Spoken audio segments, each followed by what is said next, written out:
been there was a build-up as a result of the resources which we didn't have.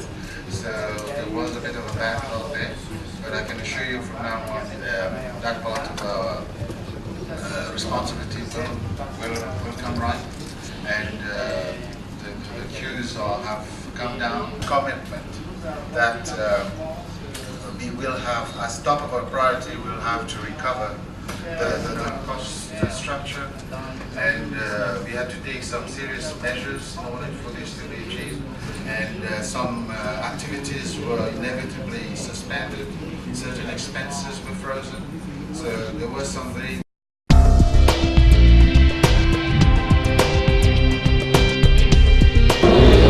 Bonjour M. Abdia Apollin. Bonjour. Vous êtes le CEO de Afrinic. Vous pouvez nous présenter votre structure?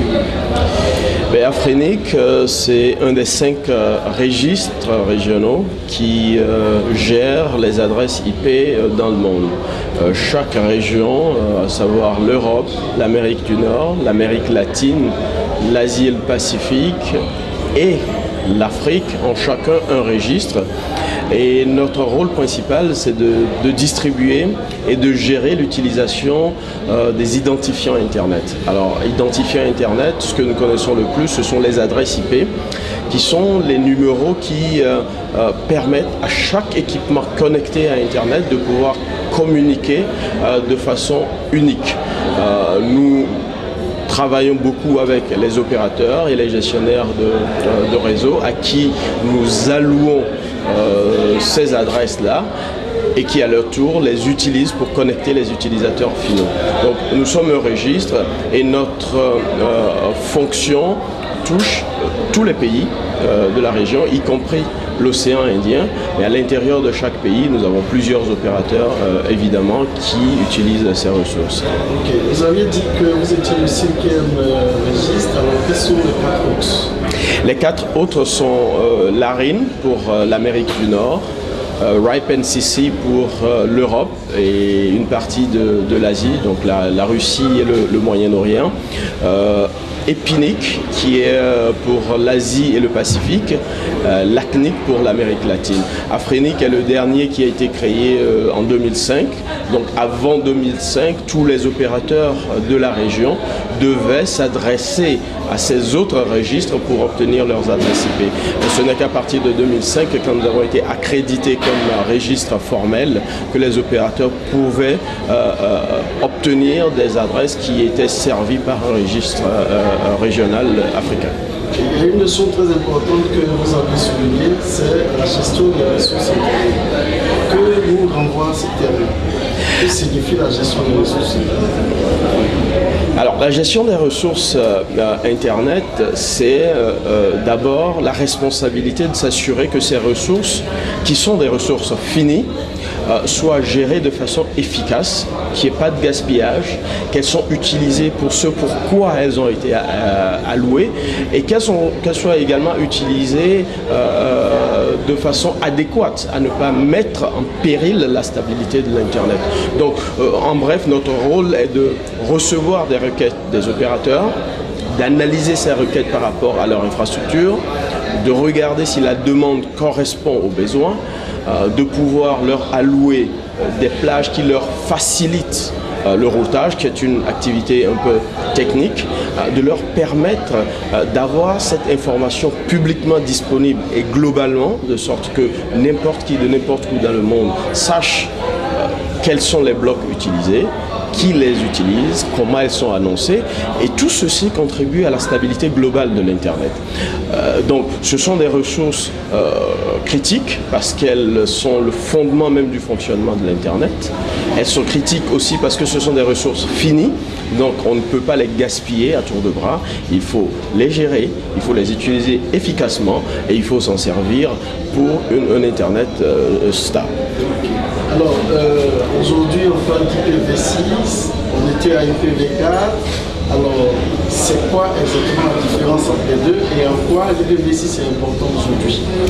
Alors, la différence entre les deux, IPv6 est la nouvelle génération du protocole Internet. Internet a été créé avec la version 4 que nous utilisons aujourd'hui, mais il s'est fait que le succès, ce protocole a été victime de son propre succès, parce que dès la fin des années 90, on s'est rendu compte que IPv4, avec le nombre d'adresses qu'elle a, ne permettra pas de supporter le développement d'Internet de façon pérenne.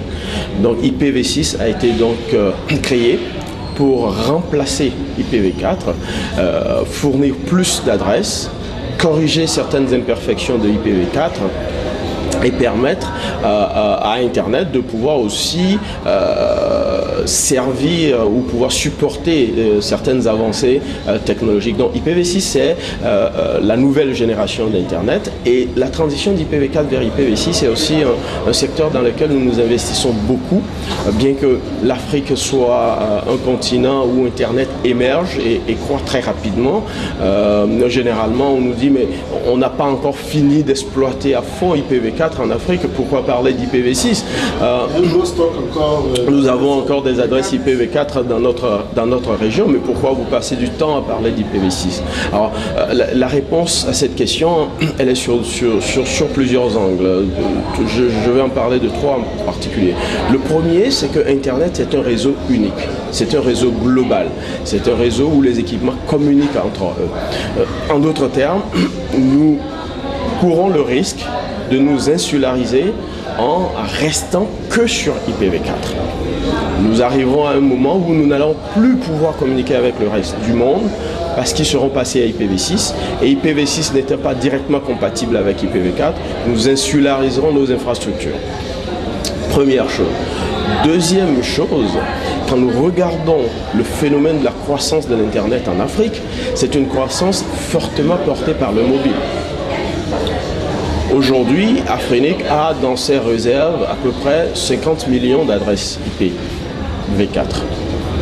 Nous parlons d'un continent qui a à peu près 1 milliard, sinon plus, d'habitants. Imaginons que toute cette population doit se connecter. Rien que 50% de la population devrait se connecter. Nous n'en avons pas assez. Surtout qu'il y a une forte croissance et que l'accès est en train de se décentraliser vers les individus à cause du mobile. Nous n'avons pas suffisamment d'adresses IPv4 pour couvrir ce besoin. Donc résolument, le futur de l'Internet, c'est IPv6. Il n'y a pas de solution autour. Il peut y avoir des bricolages autour, comme on le voit aujourd'hui, mais la solution pérenne, c'est IPv6 parce qu'elle permet d'adresser une plus grande quantité d'équipements.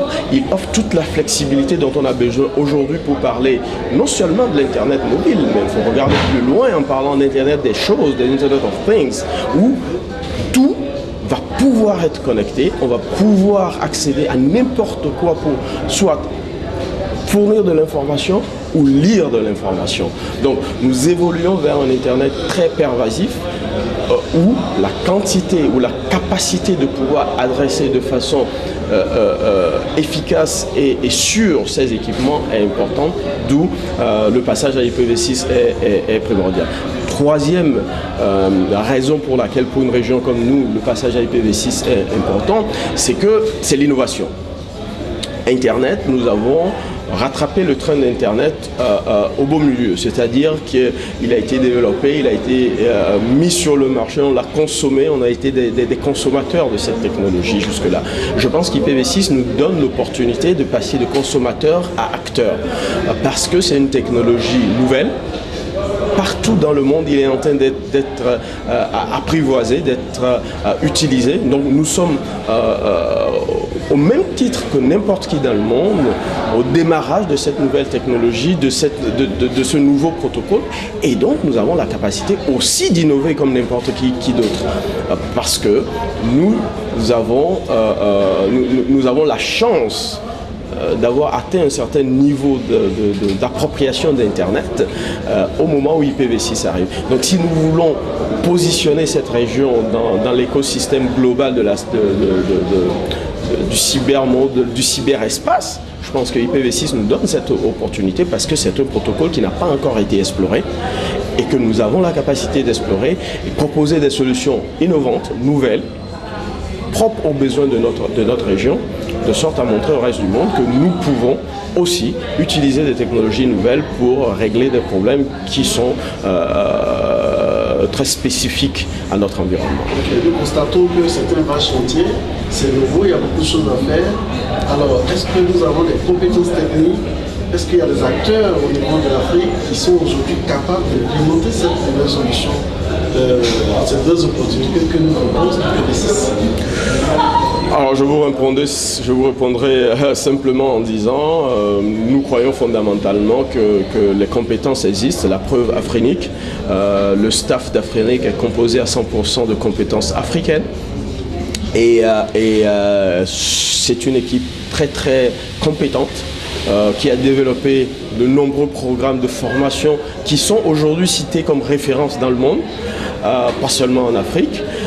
Nous avons des formateurs qui sont reconnus mondialement et donc le problème de compétences ne se pose vraiment pas. Le problème qui se pose probablement, c'est le problème de l'engagement effectif vers l'appropriation de cette technologie-là pour en faire non pas une technologie d'appoint de consommation, mais une technologie où nous devenons acteurs de son développement, où nous l'utilisons comme outil de développement humain, ce qui est bien, mais aussi économique. Parce que le développement humain ne peut pas être dissocié du développement économique et vice-versa. Donc, je pense que le challenge que nous avons tous, c'est de pouvoir rehausser le niveau d'engagement, tant politique qu'individuel dans notre région par rapport à ces nouvelles technologies. Cet engagement doit être clair, mais soutenu dans la durée. Pour que nous puissions réellement façonner, je veux dire, le visage de l'industrie numérique dans notre région vers quelque chose qui s'ancre fondamentalement vers l'Afrique, vers nos besoins. Parce que c'est là où il y a le décalage aujourd'hui. Nous consommons beaucoup ce qu'on nous sert, mais nous innovons très peu pour résoudre pour répondre à des besoins spécifiques de notre environnement. Et il y a plusieurs exemples récents qui montrent qu'effectivement, il y a des besoins locaux et personne d'autre ne viendra réfléchir à notre place pour en trouver des solutions. L'outil est là, c'est l'Internet, c'est la technologie, elle évolue. À nous de l'utiliser, de l'approprier de façon innovante pour pouvoir régler nos problèmes. Cette mise à niveau-là, cet ajustement que nous devons faire pour ne pas être à la traîne, nécessite bien sûr qu'on engage toute la communauté africaine. Et à ce niveau, est-ce que vous avez un message particulier? Parce que je vais dire que c'est un engagement multi-acteur. Tout à fait. Alors, je pense, mon premier message, c'est de pouvoir regarder un tout petit peu au-delà de la partie flamboyante de l'Internet, qui est celle que nous utilisons, pour être un peu curieux de ce qui se passe derrière. Qu'est-ce qu'il fait fonctionner? Quel est le modèle économique? Et au niveau d'Afrinic, notre engagement a toujours été de pouvoir développer la communauté en allant la rencontrer. Notre présence en Côte d'Ivoire est une illustration de cet engagement de pouvoir créer dans des pays que nous visitons, et c'est pourquoi nous avons 2 réunions internationales chaque année où nous allons dans différents pays, où nous essayons de fédérer la communauté multi-acteurs de ces pays autour de la chose Internet. Parce que cette technologie, avant d'être une technologie, c'est une culture. Et cette culture, nous avons besoin de l'approprier. Une culture multi-acteurs, une culture d'ouverture, une culture de transparence, une culture de partage de responsabilités. Et en allant dans les pays, en insufflant cette culture que nous avons à Afrinic, que notre rôle nous impose, nous arrivons à créer un dynamisme dans les pays, un dynamisme que nous appelons à continuer après le passage d'Afrinic.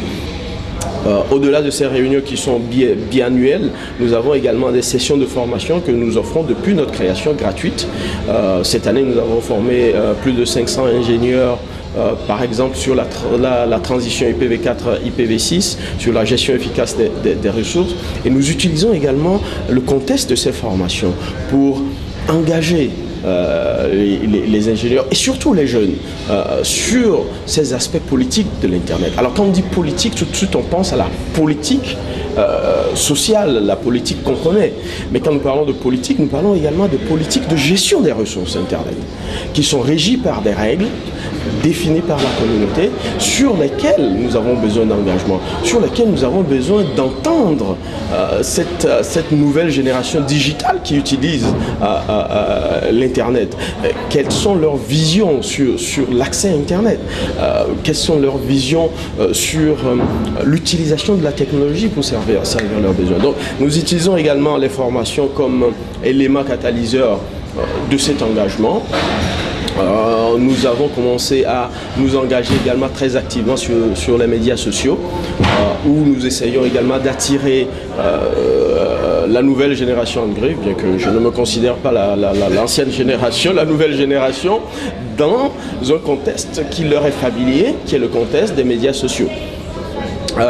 Troisième axe de ce que nous faisons également, c'est de travailler plus en plus grande collaboration avec les autorités gouvernementales de notre région, de l'Union africaine jusqu'aux gouvernements locaux, sur ces enjeux-là, afin que les gouvernements s'engagent un peu plus et deviennent des leaders dans la création de cet écosystème-là localement. Parce que nous le disons clairement, si localement le noyau n'est pas fort, globalement nous ne pourrions pas nous positionner là où nous voulons. Donc nous essayons de travailler de façon un peu plus directe avec les gouvernements sur les problématiques qu'ils ont et sur la manière dont nous pouvons apporter notre neutralité, parce que c'est ce qui fait aussi un peu notre force, cette neutralité, pour pouvoir construire les communautés locales, pour pouvoir développer cette culture multi-acteurs, cette culture d'ouverture, cette culture de transparence,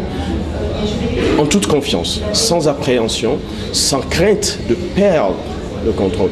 Internet est une technologie basée sur la distribution de la responsabilité.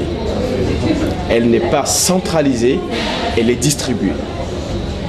Et elle est conçue de sorte à ce que chaque personne tient en sa main une partie de la responsabilité du fonctionnement d'Internet, de sa sécurité et de sa stabilité. Et tant que nous n'absorberons pas cette responsabilité partagée, nous resterons toujours à la marge de cette technologie comme des consommateurs, parce que nous serons servis ce que les autres produisent. Effectivement. Alors, Afrique est un acteur essentiel de l'Internet en Afrique. Votre avis de façon globale sur les opportunités que peut représenter Internet pour les Africains, pour la génération qui veut faire du business à travers Internet?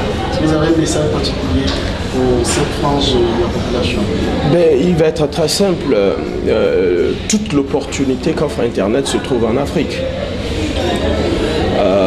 Nous sommes encore à une pénétration d'approximativement 16% aujourd'hui, quand on ajoute tous les moyens de communication.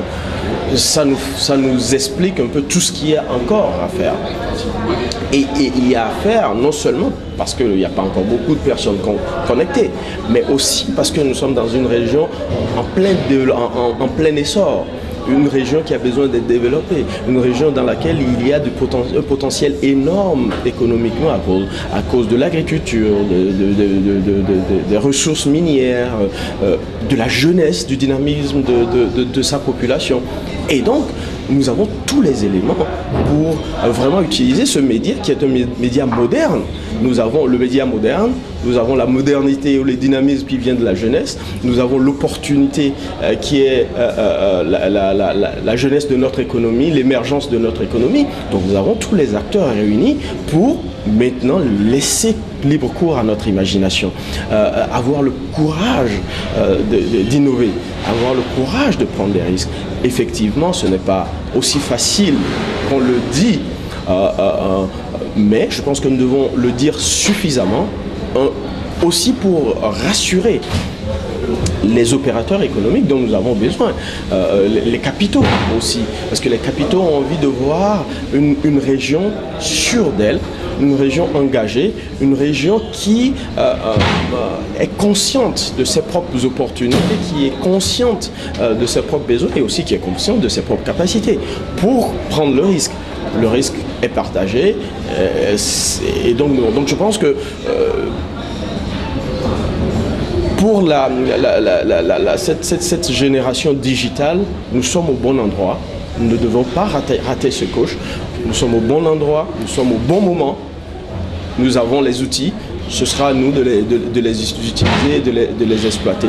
Tout en étant constant, engagé, mais de façon déterminée. Okay, là, c'est ma dernière question. Alors, après 2019, la deuxième édition se tient sur les bords de la ville de Bouillé, à Abidjan, en Côte d'Ivoire. Vous êtes arrivé, quelles sont vos impressions? Comment vous avez trouvé l'organisation et l'ambiance générale? Là, c'est vraiment un avis personnel que nous demandons. Alors, je dirais tout de suite que c'est un avis personnel et un avis sincère. L'organisation a été excellente.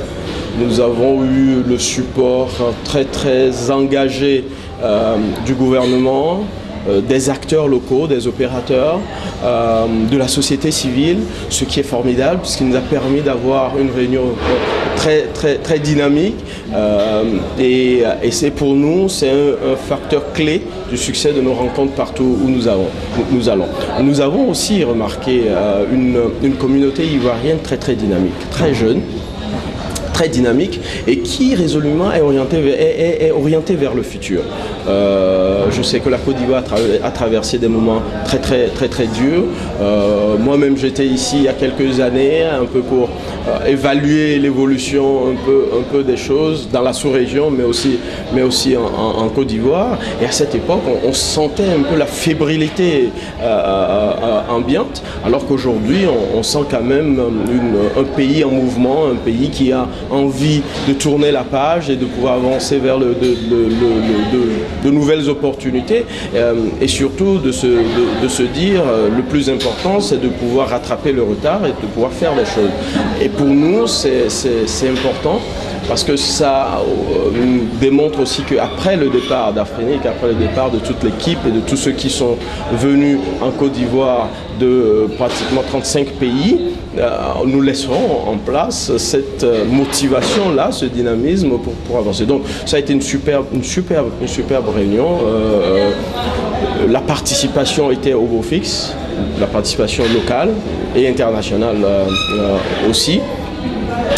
Et finalement, je voudrais aussi remercier et appeler surtout les opérateurs à accroître leur collaboration, à travailler plus ensemble. Nous avons vu pendant que nous étions ici cette collaboration naître, mais elle doit continuer parce que Internet n'appartient à personne. C'est une technologie développée pour être partagée. Et la responsabilité va avec les avantages. Tout le monde l'utilise, tout le monde est content, c'est un avantage. Mais en même temps, c'est bien avec une responsabilité que chacun doit prendre individuellement, mais de façon collaborative. Je vous remercie, Michel. Je vous remercie.